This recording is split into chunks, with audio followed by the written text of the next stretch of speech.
Welcome to Nandu's mini vlogs. ఈరోజు చాలా టేస్టీగా ఉండే దొండకాయ కొబ్బరి ఫ్రైని సింపుల్గా ఎలా చేయాలో నేను మీకు చూపించేస్తాను.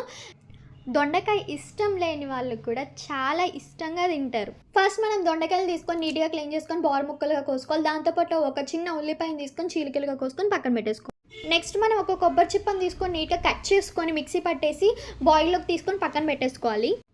నెక్స్ట్ ఇంకా స్టవ్ ఆన్ చేసేసుకొని కళాయి పెట్టేసుకొని 3 స్పూన్స్ ఆఫ్ ఆయిల్ వేసేసుకొని అందులో సాయిపప్పు, ఆవాలు, శనగపప్పు, జీలకర్ర వేసేసుకొని కొంచెం 1 మినిట్ పాటు ఫ్రై అవనివ్వాలి.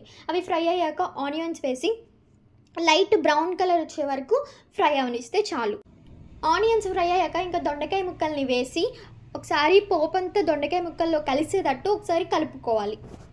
అలా కలుపుకున్నాక కొంచెం పసుపు, కొంచెం సాల్ట్ వేసి ఒకసారి తిప్పేసుకొని మగ్గనివ్వాలి. చూసారు కదా, ఈ విధంగా మగ్గనివ్వాలి.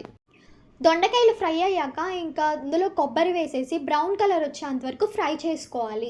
లాస్ట్కి ఇంకా అందులో కారం వేసేసి పచ్చివాసన పోయే వరకు ఉంచేసుకొని స్టవ్ ఆఫ్ చేసుకోవడమే. చూసారు కదా, దొండకాయ కొబ్బరి ఫ్రై ఎలా ఉందో ట్రై చేసి కామెంట్ చేసేయండి. చాలా బాగుంటుంది. Please like, share, subscribe.